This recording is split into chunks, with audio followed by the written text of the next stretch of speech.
今日教大家煮可樂雞翼，今天教大家煮可樂雞。冷水落鑊，凍水飛水，冷水落鍋，冷水飛水，放薑葱，俾一點燒酒，稍微變色就得啦，唔使煮太熟，稍微變絲就可以啦，不能煮太熟。洗乾淨啲泡沫，洗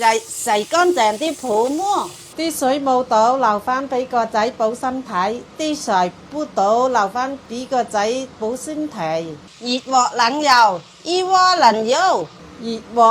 油，先落雞翼，熱鍋攞油先落雞翼，俾精裝嘅可口可樂，一定要俾精裝嘅可口可樂。